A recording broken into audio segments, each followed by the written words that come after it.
શું છે કે અમારા માપનું બનાવી લો. આ બધું જૂના માપનું છે અને હવે અમારા માપનું બનાવો. દર વખતે ક્યાં આમ આમ કરવું, મૂક્યા ભેગું આંબી જવું જોઈએ. આજે માળિયા હાટીના ગામની આમ આદમી પાર્ટીની આ સભામાં ઉપસ્થિત આપ સૌ ગામજનો, આજુબાજુના ગામમાંથી પધારેલા સૌ વડીલો, આગેવાનો, મોટી સંખ્યામાં આમાં દેખાઈ રહેલા યુવાનો અને અમારા આમ આદમી પાર્ટીના સૌ કાર્યકર્તાઓ, સમર્થકો, હોદ્દેદારો, બધાને મારા રામ રામ, જય માતાજી, જય ભગવાન. દોસ્તો, આજે આપણે બધા જેમના માન સન્માનમાં એકઠા થયા છીએ એવા આ પંથકના લોકપ્રિય પીઢ આગેવાન અને વર્ષો સુધી જેમણે દરેક સમાજને સાથે રાખી અને માળિયા વિસ્તારના લોકોની સેવા કરવાનું કામ કર્યું છે એવા આદરણીય બચુબાપુ સિસોદિયાનું હું આમ આદમી પાર્ટીમાં સ્વાગત કરું છું. અને એમની સાથે જે કોઈ પણ આગેવાનો આજ આમ આદમી પાર્ટીમાં જોડાયા છે એ બધાયનું હું હૃદયના ભાવ સાથે આમ આદમી પાર્ટીમાં સ્વાગત કરું છું. મંચ ઉપર ઉપસ્થિત અમારા આમ આદમી પાર્ટીના અડીખમ યોદ્ધા અને હમણાં જ જેવો બોટાદની કડદાકાંડની મેટરમાં જેલમાં રહીને આવ્યા છે એવા અમારા રાજુભાઈ બોરખતરિયા સાહેબ અને આપણા સૌના લોકપ્રિય યુવાન ઓબીસી મોરચાના અધ્યક્ષ માનનીય શ્રી આપણા પિયુષભાઈ પરમાર સાહેબ અને મંચ ઉપર બેઠેલા આ વિસ્તારના અને અમારા જુનાગઢના ખૂબ હજડબમ આગેવાન માનનીય રમેશભાઈ કોદાવલા સાહેબ, અમારા જિલ્લાના ઓબીસી મોરચાના એસસી મોરચાના અધ્યક્ષ ધીરુભાઈ ગોહિલ સાહેબ, હમજુ બાપુ અને જે કંઈ પણ બધા વડીલો બેઠા છે, પાછળ જોશ તો નામ યાદ આવશે પણ પાછળ જોતો નથી. સૌ આગેવાનો, બધાયનું સ્વાગત, બધાયનો આભાર. દોસ્તો, રાજનીતિ સમાજથી હાલે છે. રાજનીતિ ચલાવવા વાળા લોકો છે એ સમાજમાંથી આવે છે અને એટલે રાજનીતિ અને સમાજ એ સિક્કાની બે બાજુ છે. સમાજ છે તો જ રાજકારણ છે અને રાજકારણ છે એટલે સમાજનું કંઈક સારું કરી શકાય એવું પ્લેટફોર્મ છે. એટલે સમાજમાંથી રાજનીતિનું નિર્માણ છે અને રાજનીતિમાંથી જે કામ કરો એનાથી સમાજની દિશા નક્કી થાય. રાજકારણમાં જેવા માણસો હોય એ માણસો જે નિર્ણય કરે એ નિર્ણયની અસર સમાજ ઉપર આવે અને સમાજ જે નિર્ણય કરે એની અસર રાજનીતિ ઉપર આવે. એટલે સમાજ અને રાજનીતિ બે અલગ અલગ બાબત નથી, બે એક જ વસ્તુ છે. આવું એટલા માટે મારે કહેવું પડ્યું કે જૂના જમાનામાં રાજનીતિમાં કોણ આવતું હતું? જૂના જમાનામાં રાજનીતિમાં જે સમાજનો આગેવાન હોય, આબરૂદાર માણસ હોય, સમાજનો હોકારો કહી શકાય એવો ધરખમ પીઠ માણસ હોય, ઈ જ રાજનીતિમાં આવતો તો, ગામ એને જ મત આપતું હતું ને ઈ જ નેતા બનતા હતા. અને આજ સમાજમાંથી સૌથી ખાડે ગયેલો માણસ હોય, આઉટ માણસ હોય, જેને સમાજ હારે કાંઈ લેવા દેવા ન હોય, ઈ જ માણસ નેતા બનીને મંત્રી સંત્રી તંત્રી બનીને આગળ વધે છે. અને એટલે આપણે બધાએ હવે વિચારવાનો સમય આવ્યો છે ફરીથી. કોઈ પાર્ટી માટે નહીં, કોઈ નેતા માટે નહીં, પોતાના માટે બધાએ વિચારવું પડશે કે નેતાઓ કેવા હતા અને કેવા આવવા લાગ્યા. એમાં આપણી શું ભૂમિકા, જનતા તરીકે આપણી શું ભૂમિકા એવી હતી કે પહેલા આવા હારા નેતા આવતા હતા અને અત્યારે આવા ઉતારમાં ઉતાર આવવા માંડ્યા છે. અને સમાજનો આગેવાન હોય કેવો એનો સીધો દાખલો બચુ બાપુ આ સભામાં છે કે તમે હમણાં એમ કીધું કે ભાઈ સામે વડાપ્રધાન આવ્યા, ગામડે ગામડે બસો મૂકી, હજાર હજાર રૂપિયા આપવા પડ્યા, કેટલાય વાયદા વચન કર્યા તોય બસો ખાલી રહી. અને આ બાજુ માળિયામાં આપણે એક મેસેજ નાખ્યો કે ભાઈ બચુ બાપુ જોડાય છે, તો લ્યો આ હોલ ભરાઈ ગયો. કાંઈ હજાર હજાર કોઈને દેવા પડ્યા? ઘરના 500 બગાડીને આટલી કડકડતી ટાઈડમાં કેટલી ટુ વ્હીલ હાંકીને આવ્યા. શું કામ? આ લોકપ્રિયતા કહેવાય, આ સમાજના આગેવાન કહેવાય કે એને એક હાકલ થાય ને તો આખો સમાજ જ્યાં બોલાવે ને આવી જાય, ઈ માણસ સાચો આગેવાન કહેવાય. હવે તમારે હજાર હજાર રૂપિયા આપીને બોલાવવા પડે, એ આગેવાન શું કામનો? હજાર હજાર રૂપિયા તો દાડીએ બોલાવાના હોય. સભામાં તો માણસ લાગણીથી આવે, પ્રેમથી આવે, ભાવથી આવે, પોતાનું છે એમ માનીને આવે. પણ રાજનીતિ ક્યાં પોગી ગઈ કે જે આબરૂદાર માણસો હતા સમાજના, એ બધાને ભાજપે સાઇડલાઈન કર્યા. ધીમે ધીમે ધીમે ધીમે બધાને ઘરે બેહાર્યા. અને મલકનો ઉતારમાં ઉતાર માણસ હોય, હલકામાં હલકો માણસ હોય, એને કીધું કે આ હાલે એમ છે, આને ટિકિટ આપો ને તાલુકા પંચાયતમાં બેહાડો. એનથી હલકો માણસ હોય તો કે એને જિલ્લામાં લઈ લ્યો. એનથી હલકો તો કે એને તો ધારાસભા દેવી જ પડે, બહુ હલકો છે. એનથી હલકો તો કે લઈ લ્યો ઉપર. જેટલો ઝાઝો હલકો એટલો ઉપર. આવી રાજનીતિ તો કોઈ દી હતી નહીં. બચુ બાપુએ 1989 ની વાત કરી. 89 માં એ નગર પંચાયતના સભ્ય બન્યા. તેથી તો મારો જન્મ નહોતો. 89 માં તો ઠેલે જન્મ થયો. પણ તમે આજ વિચારો કે 89 ની રાજનીતિ કેવી હતી, 95 ની રાજનીતિ કેવી હતી, 92, 93, 98, 98, ની રાજનીતિ કેવી હતી અને આજ કેવી છે. એ જમાનામાં જે નેતા બનતા અને 5 વર્ષ નેતૃત્વ કરતા સમાજનું તો 10 વીઘા જમીન ઓછી કરતા. અને આજકાલ જો પાર્ટીનો હોદ્દો મળી જાય ને તો 20 વીઘાનું તો કરી નાખે છે. તેથી એવું હતું કે ઓછી કરતા. સમાજ, કુટુંબ, પરિવાર એમ કહેતો કે બાપુ રહેવા દો, હવે છોકરા હાટું કઈક વધવા દો, આવતી વખતે નો ચૂંટણી ઉભા રહેતા. અને અત્યારે કેવા નેતા આવ્યા કે કોઈનું કઈ વધવા ન દેતા. તમ તાર વૈયા જાઓ ભાજપમાં, લૂંટા એટલું લૂંટો, કઈ વધવું જ ન જોઈએ વાહે. દોસ્તો, આ પરિસ્થિતિની વચ્ચે આપણે બધા ભેગા થયા છે. અને અહીંયા ભેગા થયા છીએ તો આપણે ચિંતા ભાજપની, કોંગ્રેસની કે આમ આદમી પાર્ટીની નહીં, આપણા બાળકોની કરવાની છે. આપણી પાસે જે માલ મિલકત હજુ વધ્યું છે એની કરવાની છે. આપણા સમાજની ચિંતા કરવાની છે. આપણી ખેતીની, આપણા વિસ્તારની ચિંતા કરવાની છે કે હવે આપણી ખેતી, આપણા છોકરા, આપણો વિસ્તાર જાશે કઈ દિશામાં. ભાજપ અવળી દિશામાં લઈ જાય છે તો એને હવળી દિશામાં કોણ લઈ જાય? એ તો કોઈક પીઢ આગેવાન હોય, સમજદાર માણા હોય, સમાજનો માણસ હોય, ઈ આપણને સાચી દિશામાં લઈ જાય. બાકી આ ભાજપમાં તો કેવા કેવા આવ્યા છે અને ક્યાં લઈ જાય? આપણે બધા એ વિચારવા માટે આજે અહીં ભેગા થયા છે. બાપુએ જે વાત કીધી ત્યારે એને એક વાત ઈ કીધી કે ભાઈ આમ તો હું 1989 થી ચૂંટાયો પછી ક્યારેય બોલ્યો નથી, પણ પિયુષભાઈએ કીધું એટલે હું બોલું છું, એમ કીધું. તો વિચારો કે ઈ જમાનો કેવો હતો કે નેતા માત્ર મૂંગા મોઢે સમાજનું કામ કર્યા કરતા બોલતા નહીં કોઈ. કર્યા કરતા ગામ જોઈ લે તો ગા બચુ બાપુ કરે છે એટલે બીજી ચૂંટણીએ પાછો મત દે. તો એ ભાષણ નહીં કરવાનું, ત્રીજી ચૂંટણીએ પાછો મત દે. શું કામ? આનકોર કામ કર્યા કરે ને ઓલા કામ જોયા કરે. બોલવાનું બેમાંથી કઈ આવતું નહીં. ઈ રાજનીતિ હતી. પછી ભાજપ વાળા આવ્યા, એને નવું ચાલુ કર્યું, કામ કરો કે ન કરો, બોલતા સારું આવડે એટલે નેતા મોટો. તે જેને જેને બોલતા આવડતું બધા નેતા થઈ ગયા અને કામ કરવા વાળા બધા ઘરે વહી ગયા. પછી પાછો ભાજપનો દસકો આગળ વધ્યો. પછી તો એવું આવ્યું, કામય ન આવડે ને બોલતાય ન આવડે ને હાવ ગાંડી પાસે મોટો નેતા. પેલા જેને બોલતા ન આવડે ઈ નેતા હતો, પછી ખાલી બોલતા આવડે ઈ નેતા હતો, ને હવે કાંઈ ન આવડે ની નેતા. બોલતાય નથી આવડતું, કામ તો ગયું ભાઈ ઘરે કરી લેવું હાથે, પણ બોલતાય ન આવડે એવા અત્યારે મંત્રી બનીને બેઠા છે. 3 હારા વેણ માઇક માંથી ન કહીએ કે ઈ કેબિનેટ મંત્રી. આશા શું રાખશો તમે આપણા બધાના ભવિષ્યની? બાપુએ તાલુકાની ચિંતા વ્યક્ત કરી, માળિયા તાલુકાની.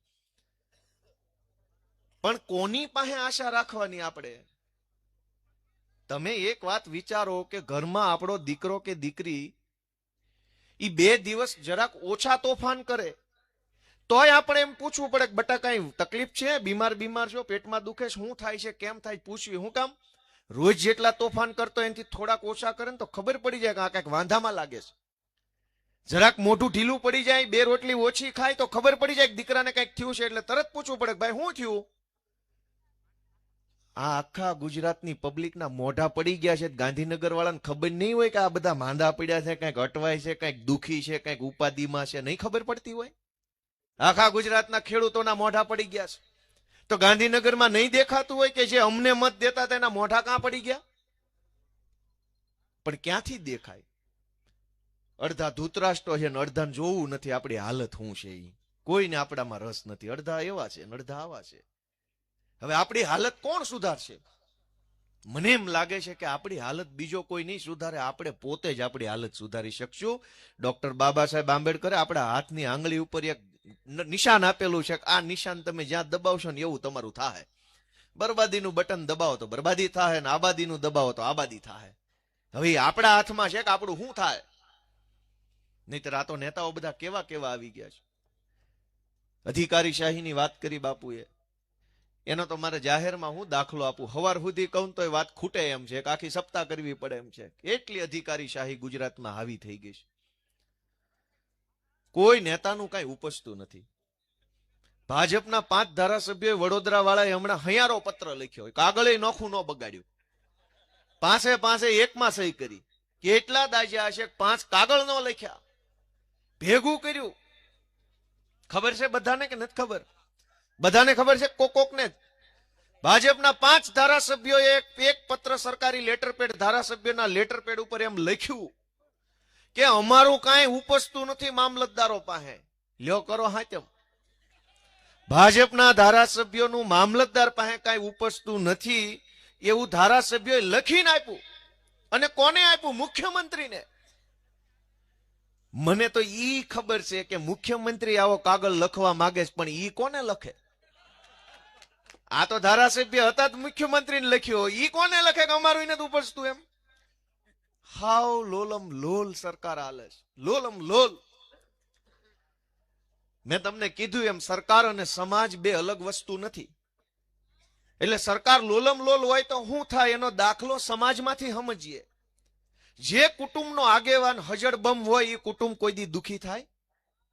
કયો છે બધા થાય દુખી? બચુ બાપુ જેવો આગેવાન જે કુટુંબમાં હોય એ કુટુંબને કોઈ તું તારી કરી જાય? પણ ઢીલો આગેવાન જે કુટુંબમાં હોય ત્યાં શું થાય? હોય એટલા ઘરમાં બધાય દુખી થાય. શું કામ? આગેવાનમાં કઈ તલમાં તેલ ન હોય, બાકી વાળા શું કરવાનું? જે કુટુંબમાં એક આગેવાન હજડબમ હોય એ કુટુંબનું કોઈ નામ ન લે, ત્યાં કોઈ દી કઈ ઘટે નહીં, ત્યાં કોઈ વાતની ચિંતા ન હોય. અને જે કુટુંબનો આગેવાન ઢીલો ઢફ હોય, મોઢામાં જીભ ન હોય, બોલી ન હોય કે, ત્યાં કોઈ દી હારા દી ન આવે, ત્યાં કાયમ દુઃખ જ હોય. આપણા ગુજરાતના કુટુંબના આગેવાન કેવા છે? ઢીલા છે કે હજડ છે? જ્યાં આગેવાન ઢીલો હોય, ખોડે જ ખોટ પડી ગઈ હોય ને એમાં ધોખો કોના ઘરે જઈને કરવો? ઉપર જ બધું ખરાબ, કોઈ રણી ધણી નહીં. મામલતદારો ધારાસભ્યોનું ન માને અને ગોપાલ ઇટાલિયાનું ન માને તો સમજ્યા કાંઈ વાંધો નહીં ભાઈ, અત્યારે અમારો ટાઈમ નથી એટલે નહીં માનો તમે. પણ બીજેપીના ધારાસભ્યોની મામલતદાર ન માને તો આ દેશમાં લોકશાહી છે કે અધિકારીશાહી? અને ચૂંટાયેલા માણસનું વજન જો સરકારમાં, અને સૌથી મોટી ગંભીર બાબત તો જુઓ કે ભાજપની સરકાર 30 વર્ષથી છે, તરી વર્ષ સુધી હજડબમ બહુમતીથી જો સરકાર ચૂંટાતી હોય તો વહીવટી તંત્ર ઉપર એની પકડ મજબૂત બનવી જોઈએ, ઢીલી? તમને 30 વર્ષ સુધી વહીવટ સોંપે તો વહીવટ મજબૂત થવો જોઈએ કે ઢીલો? એના બદલે આનું ઢીલું પડતું જાય છે. 30 વર્ષ સુધી મને એક કામ સોંપો તો એ કામ હજડબમ કરી દેવું, એને બદલે 30 વર્ષ પછી હવે આનું ઢીલું પડતું જાય છે. તો કઈ હદની વ્યવસ્થા છે સરકારમાં? બાપુએ ચિંતા એવી વ્યક્ત કરી કે ભયનું શાસન છે. વારંવાર એને એક શબ્દ ઉપર બહુ ભાર મૂક્યો, સતત. એનો અર્થ એવો કહેવા માંગે છે કે આ બાજુ ગુંડા બહુ વધારે હશે. અને બચુ બાપુએ એવું કહેવા માંગે છે કે આવું તો હોય નહીં રાજકારણમાં. માણસનો છેલ્લો આશરો હું? તમે એમ કહો કે છેવાડાનો ગરીબમાં ગરીબ માણસ હોય, એનો છેલ્લો આશરો હું? એના છેલ્લા આશરા 2 હોય. કોઈ પણ નાનામાં નાનો, ગરીબમાં ગરીબ, લાચારમાં લાચાર માણસના છેલ્લા 2 આશરા છે. એક છે પોલીસ સ્ટેશન ને એક છે સરકાર. હવે 2 જગ્યાએ છે હોકારો તો ક્યાં જવાનું? છેવાડાના માણસનો હોકારો આશરો સરકાર છે કે મારું કોઈ ધણી નહીં તો સરકાર મારું સાંભળશે. મારી પાસે ઘર નથી તો સરકાર મારું સાંભળશે. મારા છોકરા ભણવાના પૈસા નથી તો સરકાર મારું સાંભળશે. મારી પાસે ખેડ કરવા માટે વ્યવસ્થા નથી તો સરકાર મારું સાંભળશે. મારી પાસે આ વ્યવસ્થા નથી તો સરકાર સાંભળશે. દરેક નાનામાં નાના માણસનો છેલ્લો આશરો સરકાર છે. પણ અહીંયા સરકારમાં જ ગુંડા બેઠા હોય તો બાપા જાવું ક્યાં? સરકારમાં તો માથાભારે માણસો આવી ગયા. ગામનો ઉતારમાં ઉતાર માણસ હોય, મોટો નેતા, અને કદાવરમાં કદાવર નેતા. તો સામાન્ય માણસે હવે આશરો કોનો લેવાનો? નહીતર રાજનીતિ બની જ એટલા માટે છે કે જે માણસને ભગવાને ઓછું આપ્યું હોય એને રાજનીતિના પ્લેટફોર્મ પરથી વધુ આપી શકાય. જે માણસને ભગવાને ક્ષમતા ઓછી આપી હોય એને ટેકો સરકાર આપે, અને જેને ભગવાને વધુ આપ્યું છે એને હજુ વધુ આપે. વ્યવસ્થા તો આવી રીતે બની હતી. એના બદલે આ તો નાના માણસને ડારા ડપારા કરવાના, ગાળું દેવાની, ખોટી FIR, ખોટી રીતે જેલમાં પૂરી દેવાના. આ પિયુષભાઈ ઉપર હમણાં 2-4 ખોટી FIR થઈ. ભલે ઈ માણસ એ મજબૂત કાળજાનો માણસ છે, દર વખતે જાય છે ને હસતા મોઢે પાછા વહી આવે છે, પણ સમય બદલાશે ત્યારે શું થશે? આપણે વિચાર કરવો જોઈએ. આપણે પાપ કરતા પહેલા વિચાર કરવો જોઈએ કે સમય બદલાશે ત્યારે કઈ કોઠી મોઢું હંતાડવા જાહો. કેમ કે બધું યાદ રાખવાનું છે. અમે બધું યાદ જ રાખીએ છીએ. કઈ ગજની થોડા થઈ ગયા છે ભૂલી જાહું કોને ખોટી FIR કરી. પણ આ સમયનો ખેલ છે, આમાં હાથો ન બનવું જોઈએ કોઈએ. પિયુષભાઈ ખેડૂતો માટે લડે છે, ગામડાના માણસો માટે લડે છે, યુવાનો માટે લડે છે, બોલે છે, એનાથી વિશેષ તો કઈ એનો ગુનો છે નહીં. અને ગુનો કરનારા હું નથી કરતા એ અમે જાણીએ છીએ, હવ જાણે છે, પણ તો ગુનો કરનારાને કોઈ પકડવા જતું નથી. પણ અવાજ ઉઠાવનારાને જેલમાં પૂરી દેવામાં આવે છે. અમારા રાજુભાઈ કરપડા અને પ્રવીણભાઈ રામ અત્યારે જેલમાં છે. એમનો ગુનો એટલો જ છે કે એમણે કડદો કરનારાનો વિરોધ કર્યો. કડદો કરનારા જેલમાં નથી. શું કામ? કેમ કે એને ભાજપનું રક્ષણ મળેલું છે કે આ તો ભાજપમાં છે, આને ન પકડાય. અને ભાજપની સામે બોલનારા બધા જેલમાં જાય છે. પણ આઝાદીની લડાઈને અમે યાદ કરીએ તો કઈ એવું યાદ છે કે જેલની બીકથી કોઈ દી ક્રાંતિ રોકાણી પહેલાય નથી, ભવિષ્યમાં નહીં રોકાય. જેલની દિવાલમાં તાકાત નથી કે બદલાવને રોકી શકે. એ કોઈ કોર્ટ કેસમાં કાગળ કચેરી પેન FIR માં એવી તાકાત નથી કે માણસના અંદરની આગને રોકી શકે. જ્યારે આગ માણસના દિલમાં લાગી હોય ને ત્યારે કોઈ પેન કાયદો કાગળ એને રોકી ન શકે. એ તો ભાઈ ભડકો થાય ત્યારે છૂટું થાય. અને એટલે અમારી વિનંતી છે બધાને કે બધા પોતાના મનને ઢંઢોળે, પોતાના આત્માને પૂછે કે આ વ્યાજબી છે કે શું છે, આ ખોટું છે કે સાચું છે. બાપુએ માળિયા તાલુકાની ચિંતા કરી. 30 વર્ષ થવા આવ્યા BJP ને સરકારને. આ માળિયા તાલુકામાં જે કાંઈ આપણા યુવાનો છે એના હાથમાં શું આવ્યું? સરકારે કોઈ વ્યવસ્થા રોજગારની કે આપણા છોકરા આગળ વધે, ભણે ગણે, સક્ષમ બને, કોઈ વ્યવસ્થા નથી કરી. વ્યવસ્થા કરી દારૂની, ડ્રગ્સની, એ બધી વ્યવસ્થા રેડી છે. પણ ભણવા ગણવાની, આગળ વધવાની, કોલેજની, યુનિવર્સિટીની, રિસર્ચ સેન્ટરો ખોલવાની, UPSC GPSC ની પરીક્ષા આપીને આપણા છોકરાએ ઊંચાઈ ઉપર પહોંચે એવી વ્યવસ્થા ક્યાં? સરકારને પૂછો તો કે કરી તો છે વ્યવસ્થા, પછી બીજી કેટલીક કરવી? દોસ્તો, આપણે આપણા મનને પૂછીએ કે આટલા વર્ષ સુધી મત આપ્યા પછી આપણા છોકરાને ભણવાની હારી નિહાળ ન બનાવીએ કે? માળિયાની અંદર એક ખારું દવાખાનું ન બન્યું? ભાજપના નેતા જે પંખા વગરની સાયકલો લઈને ફરતા હતા એના બંગલા બની ગયા. અને એના બંગલા એના ભાગમાં હશે તો ભલે બન્યા, ભગવાન એને 100 વરો ન કરે. પણ તમારા બંગલા બન્યા તો એક અમારું હારું નાનું દવાખાનું ભેગું ન બની કે? બધા ભાજપના નેતાઓ અમીર થઈ ગયા, ભલે થઈ ગયા. હું તો કહું નથી વિરોધ આપણને, પણ અમારી નિહાળ ક્યાં? તમારા બંગલા બનાવતા બનાવતા થોડીક 2 થેલી સિમેન્ટ વધી હોય એમાંથી અમારી હારી નિહાળ બનાવી નાખી હોત તો અમારા છોકરા નો મફત ભણે. પણ નહીં, એવું નહીં કરે. શું કામ? કે એને કોઈ કહેવા વાળું નથી, કોઈ રોકવા વાળું નથી, કોઈ ટોકવા વાળું નથી. ખેડૂતોની હાલત જુઓ તમે કે ક્યારેક માવઠું આવે, ક્યારેક ઓછો વરસાદ આવે, ક્યારેક બહુ આવે. કોઈ ઠેકાણા નથી ખેડૂતની આવકના. અને આપણો તો આખો જુનાગઢ જિલ્લો મોટા ભાગે ખેતી આધારિત જિલ્લો છે. અને એવા હારા પાક અહીંયા પાકે છે. આખા જુનાગઢ જિલ્લાના અલગ અલગ તાલુકામાં મગફળી કેટલી સારી પાકે છે. એમાં ઘેડની મગફળી તો સૌથી સારી પાકે. આપણે ત્યાં ડુંગળી હારી પાકે છે, દાડમ હારા પાકે છે, આપણે ત્યાં તુવેર હારી થાય, સોયાબીન, રાયડો, એટલી સરસ ક્વોલિટીનો પાક અહીંયા પાકે છે કે એની હું વાત કરવી. 30 વર્ષ થઈ ગયા અહીંયા મોટી એગ્રો ઇન્ડસ્ટ્રીઝ આવી શકે એમ હતી. 200-500 એકર જમીન કે વીઘા જમીનને કરીને મોટી ઇન્ડસ્ટ્રીઝ બનાવી શકાય હોત કે સિંગ અહીંયા પાકે, એનું તેલ અહીંયા નીકળે, બ્રાન્ડ કરીને દુનિયા આખી વેચાય. પણ ન થયું. રાયડો અહીંયા પાકે તો એનું તેલ અહીંયા નીકળવું જોઈએ. કાંઈ વ્યવસ્થા ન થઈ, પબ્લિકનું તેલ કાઢી નાખ્યું, નીકળે એટલું. લૂંટી લીધી, ચૂસી લીધી પબ્લિકને, આખું તેલ કરી નાખ્યું. કોઈ વ્યવસ્થા આપણા માટે ન થઈ. ટેકાના નામે મળતિયાઓને ટેકો આપવામાં આવે છે. આમે ઓણ જોયું કે ટેકાના ભાવે ખરીદી. કોને ટેકો? એના મળતિયાઓને, એના ગુંડાઓને, એના માણસોને કમાવા માટે છે, ખેડૂતો માટે.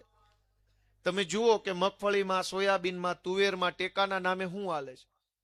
125 મણ મગફળી સરકાર લેશે તો બાકીની કોના ઘરે દેવાની? કોઈ પૂછવા વાળું નથી, કોઈ આને રોકવા ટોકવા વાળું નથી દોસ્તો.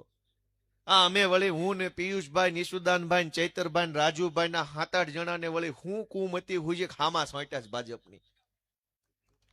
નકર કોણ બોલે છે એવડા મોટા ગુજરાતમાં? કોઈ બોલવા તૈયાર નથી, કોઈને વિરોધ નથી કરવો, બધાને જેમ હાલે એમ હાલવા દો ભાઈ. પણ દોસ્તો તમારું મન એમ કે આ 4-5 જુવાનિયા જે મથે છે ની સાચી દિશામાં છે તો તમારા આશીર્વાદની અમને જરૂર છે. અમારી ઉપર થોડોક હાથ મૂકજો તમારો, એવી હું વિનંતી કરવા આવ્યો છું. અમે બધા બહુ નાના માણસો છીએ. પિયુષભાઈ બોલતા હતા, હું એક ટશે એની હામું હામું જોઈ રહ્યો. 2021માં પહેલી વખત પિયુષભાઈ જયારે આમ આદમી પાર્ટીમાં જોડાવાની ચર્ચા થઈ, અમે બે અમદાવાદમાં મળ્યા. પછી પાક્કું ચૂક જોડાવાનું છે, ફાઇનલી અમદાવાદ ઓફિસેથી જોડાણા. ત્યારે કોંગ્રેસ પાર્ટીમાંથી ચૂંટાયેલા એક તાલુકા પંચાયતના સભ્ય તરીકે સારું કામ કરતા હતા, પણ મોટા પ્લેટફોર્મ પર નહોતા. બોલવાનું બહુ માપનું ફાવતું હતું. લડાઈ લડતા હતા. આક્રમક સ્વભાવના વ્યક્તિ છે, લડાયક સ્વભાવના વ્યક્તિ છે. અન્યાય થતો હોય તો છાનામાના બેહે નહીં એવા વ્યક્તિ છે. પણ આજ એને જયારે મેં સ્ટેજ ઉપર જોયા કે ધડાધડ હજડ બમ બોલે છે, મેં કીધું આમના હાકે રાખે ને તો મારે હારું. કેટલું સરસ નેતૃત્વ તૈયાર થયું. મિત્રો, આમ આદમી પાર્ટીને તમારે આશીર્વાદ હું કામ આપવાના છે? બચુ બાપુ, અમને હું કામ આશીર્વાદ આપવાના છે? એનું કારણ કહું કે આ પિયુષભાઈ જેવો નેતા પેદા કર્યો.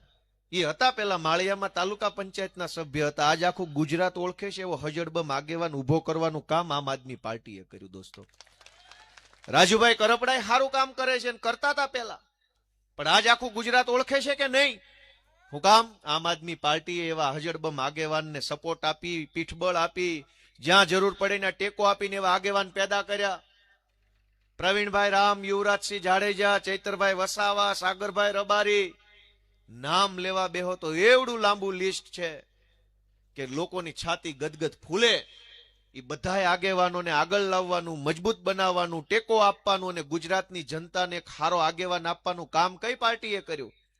આમ આદમી પાર્ટીએ દોસ્તો આ કામ કર્યું છે. ગુજરાતને સારા નેતા આપવાનું કામ કર્યું છે. અને એટલે તમારા આશીર્વાદની જરૂર છે કે તમને આ બધા જ નેતાઓ જો સારા માણસો લાગતા હોય તો તમારા એક આશીર્વાદથી હજુ સારા નેતાઓ ગુજરાતને મળતા રહેશે.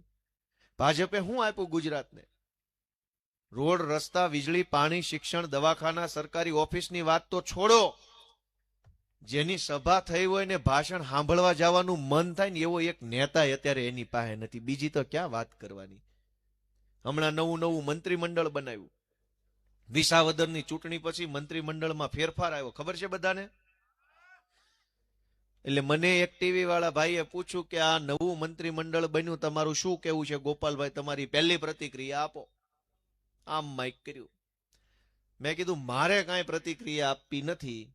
તમને ખાલી હું એટલું જ કહેવા માંગુ છું કે આ નવા મંત્રી જે બનાવ્યા એની અંદર બહુ લાયકાત છે, બહુ આવડત છે, બહુ અનુભવ છે, બહુ હોશિયાર છે, બહુ લાયકાત વાળા માણસ છે. એટલે બનાવ્યા હોય એવું લાગે છે કે કાંઈ લાયકાત નથી એટલે બનાવ્યા હોય એવું લાગે? તમે કયો જઈ, તમારું શું માનવું છે? બહુ લાયકાત છે એટલે બનાવ્યા છે, કાંઈ લાયકાત જ નથી એટલે બનાવ્યા? કયો જઈ તમે? આ પહેલી પ્રતિક્રિયા, તમે જાણો. હવે એમાં જે સમજ્યા તે તમારું. ગાંડાને ખબર છે કે કાંઈ લાયકાત નથી એટલે બનાવ્યા છે. એમાં હું પહેલી પ્રતિક્રિયા આપવાની? છેલ્લી પ્રતિક્રિયા આપું કા લાંબુ નહીં હાલે? છેલ્લી પ્રતિક્રિયા પછી લાંબુ હાલવાનું જ નથી તો કેવું હું? પણ દોસ્તો, આપણે બધાએ વિચારવું પડશે. વિસાવદરની જનતાએ આપણને બધાને એક રસ્તો બતાવ્યો છે. આપણને એક દીવા દાંડી જેવું કામ કરી બતાવ્યું છે. જો આમ થાય, કરવું હોય તો થઈ શકે એમ છે. અને એટલે ગુજરાતભરની જનતા વિસાવદરના ખેડૂતોમાંથી પ્રેરણા લઈને આગળ વધે એવી મારી લાગણી છે. અમે બધા તો બહુ નાના માણસો છીએ. અમારું આમ ઘરય નાનું. આ પિયુષભાઈ છે, એના બાપુજી વર્ષોથી નથી. ઘરના વડીલ ભાઈ ઈ છે, મારા પપ્પા નથી. અમે બધા કેવા માણસો છીએ તમે વિચાર તો કરો એક વખત, કે બાપ વગરના મોટા થયા, રેઢા અહીંયા પહોંચ્યા અને રાજકારણમાં અવડી મોટી જગ્યા સુધી પહોંચવાની કોશિશ કરી. તો કઈ નાની આવડત હશે અમારી પાસે? તમે એની કદર કરીને એક મત નહીં આપો? માણસો તાલુકા પંચાયતની ટિકિટ હાટું થઈને મોટા નેતાના છોકરાને કૂતરાય રમાડવા માંડે છે. ગલો ગલો કરે છે ત્યારે ભાઈ ટિકિટ મળી જાય તો. પાટીલના બંગલે કેટલાય કૂતરા રમાડ્યા, કોકને મળીને કોકને ન મળી. ત્યાં પ્રમુખ બદલાઈ ગયો, બહુ કૂતરા રમાડી લીધા, માંડ વારો આવ્યો ત્યાં પ્રદેશ પ્રમુખ બદલાઈ ગયા. હવે નવા પ્રમુખના કૂતરા રમાડવાના. માત્ર તાલુકા પંચાયતની ટિકિટ હાટું આવા ધંધા કરનારા નેતાએ પડ્યા છે. એવા જમાનામાં સ્વબળ ઉપર, પોતાની જાત મહેનત પર, પોતાની આવડતના દમ પર, પોતાની તાકાતથી લડીને બાંધીને નોર મારીને પોતાની જગ્યા રાજનીતિમાં બનાવી, એ કઈ નાની વાત છે? તેમ કહો તો ખરા, એ કઈ નાની વાત છે ભાજપની સામે જગ્યા બનાવવી? લોકોએ આખી જિંદગી કહી નાખીને તોય ગામ પંચાયતમાં સરપંચ નથી બની એકતા ને ગામને અવળા રવાડે ચડાવી હોય અલગ. સરપંચ બનવા હાટું ગામમાં 4 ભાગ કરાઈ નાખ્યા હોય તોય નથી બની એકતા આખી જિંદગી. બધવી મારે આખું ગામ સરપંચ બનવા નથી બનતા, શું કરવાનું? પિયુષભાઈ જોવો, રાજુભાઈ જોવો, ચૈતરભાઈ જોવો, મારું ફાવે તો મને જોવો, કેવા કેવા આગેવાનો ગુજરાત માટે લડે છે. અને બદલામાં અમને શું મળે છે? અમને મળે છે જેલ, અમારી ઉપર FIR, ફેસબુકમાં કિલો 1 ગાળ્યું આપી જાય ભાજપ વાળા. ગમે એવું સારું કામ કરો તો હેઠે ગાળ્યું જ હોય. જોકે એની કઈ ઉપાધિ નથી. હું ગામડે ગામડે જાઉં છું જનસંપર્કમાં અને લોકોને મળું, પછી એના ફોટા ફેસબુકમાં મૂકું તો તરત હેઠે ભાજપ વાળા આવે કે આજ કરીશ કે બીજું કઈ કરીશ. હવે હું મારા મત વિસ્તારના ગામડામાં જાઉં, લોકોને મળું, એની બેહું, વાત કરું, લખાણ ભૂષાણ કરું, એમાં આને વાંધો છે? તમે વિચાર કરો કે આ કઈ હદની રાજનીતિ છે. અને એટલે અમે તમારી પાસે આવ્યા છીએ. અમારા બધાની ઉપર કેસ બહુ છે, મારા ઉપર, ઈસુદાનભાઈ ઉપર, ચૈતરભાઈ ઉપર, આ પિયુષભાઈ ઉપર, રાજુભાઈ બોરખતરિયા ઉપર. બાપુ આવ્યા છે એટલે બાપુ હાફદા રહેજો. આ તો કેસ કબાડા વાળી પાર્ટી છે, આ તો કેસ કબાડા વાળી પાર્ટી છે. એટલે મારી નમ્ર વિનંતી છે કે આમાં, અને આ બધા જમાદારો ઉભા છે, કાલ ઉપરથી કોકનો ફોન આવશે કે અમને ઉપરથી છે ભાઈ. પણ મને એક ઈ નથી સમજાતું.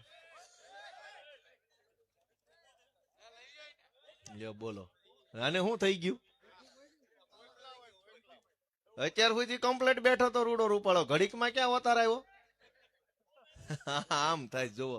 હજુ તું બોલી રહ્યો છું, તૈયાર રહેજો. ત્યાં કરી ફોન આવ્યો, હવે કરવાનું છે એમ? બરાબર, કઈ નહીં. ના ના, મારતા નહીં ભાઈ, ખૂણામાં લઈ જઈને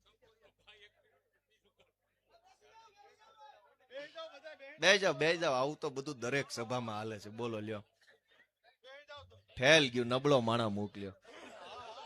આવાને હું મોકલવાના હોય?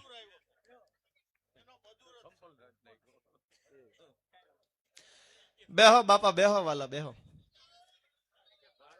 આ હારું, હું જ્યારથી ચૂંટણી જીત્યો ને ત્યારથી આવું હાલે છે.